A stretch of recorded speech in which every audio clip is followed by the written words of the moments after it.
ಬೈರತಿ ಬಸವರಾಜ್ ಅವರು ಇನ್ನೂ ಕೂಡ ಸಿಕ್ಕಿಲ್ಲ ಸರ್, ನಾಪತ್ತೆ ಆಗ್ತವೆ.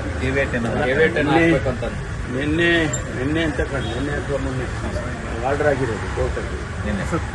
ಸೊ ಅದರಿಂದ ಅವ್ರಿಗೆ ವಾಲಂಟಿಯರ್ ಆಗಿ ಅವರೇ ಬಂದು ಸರೆಂಡರ್ ಆದರೆ ಒಳ್ಳೇದು, ಇಲ್ಲಾಂದರೆ ಹುಡುಕ್ತಾರೆ. ವಿಧಾನಸೌಧದಲ್ಲಿ ಸರ್ ನಿಗೂಢ ಪ್ರಕರಣ ಬೈರತಿ ಸುರೇಶ್ ಅವರ ಕಚೇರಿನಲ್ಲಿ ವ್ಯಕ್ತಿಯೊಬ್ಬರು 200 ಗ್ರಾಂ ಚಿನ್ನ ಮತ್ತೆ 1 ಲಕ್ಷ ಚಿಲ್ಲರೆ ಹಣ ಬ್ಯಾಗ್ ಇಟ್ಟು 2 ದಿನ ಆದ ನಂತರ ಬಂದು ನೋಡ್ತಾರಂತೆ ಮಾಯ ಆಗಿದೆ ಅಂತೆ ದೂರು ದಾಖಲಾಗಿದೆ.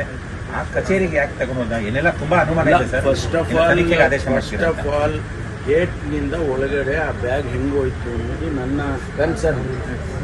ಅದಕ್ಕಾಗಿ ನಾನು ಈಗಾಗಲೇ ತನಿಖೆ ಆರ್ಡರ್ ಮಾಡಿದ್ದೀನಿ.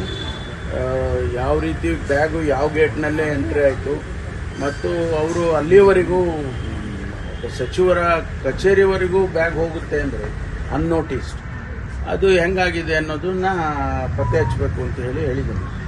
ಅದು ಇವತ್ತು ನಾಳೆ ಅವರು ಹೇಳಿದರು ಯಾರಿಗೆ ಕೊಡೋದಿತ್ತು ಎಲ್ಲ ನಾನು ಈಗಾಗಲೇ ಕಮಿಷನರ್ಗೂ ಹೇಳಿ ಜಾಯಿಂಟ್ ಕಮಿಷನರು ಅವರು ಜವಾಬ್ದಾರಿ ತೊಗೊಂಡಿದ್ದಾರೆ, ಅದನ್ನು ಪತ್ತೆ ಹಚ್ಚಿದ್ದೀವಿ. ಯಾಕೆಂದರೆ ಅವರು ಕಳ್ಳತನ ಆಗಿರೋದು ಸೆಕೆಂಡ್ರಿ, ಆದರೆ ಅದು ಬ್ಯಾಗೇ ಹೆಂಗೆ ಬಂತು ವಿಧಾನಸೌಧದ ಒಳಗಡೆ ಅನ್ನೋಟಿಸ್ ಆಗಿ ಅಂತೇಳಿ. ಈಗ ನಮ್ಮ ಹತ್ರ ಅಲ್ಲೆಲ್ಲ CCTV ಕ್ಯಾಮ್ರಾಸ್ ಎಲ್ಲ ಇದೆ ಅಲ್ವಾ, ಅದರಲ್ಲೇ ಈಗ ಅವನು ಯಾರು ತೊಗೊಂಡೋಗಿದ್ದಾನೆ ಅವನು ಸಿಕ್ಕಿರೋದು ನವೀನ್ ಅಂತ ವ್ಯಕ್ತಿ. ಬಟ್ ಒಳಗಡೆ ಬಂದಿದ್ದು ಹೇಗೆ ಅನ್ನೋದನ್ನು ಪತ್ತೆ ಹಚ್ಚಿ ಅದು ಯಾಕೆ ಬಂದರು ಏನು ಅದೆಲ್ಲ ಉನ್ನತ ಮಾಡಿ ನಾಳೆ KCS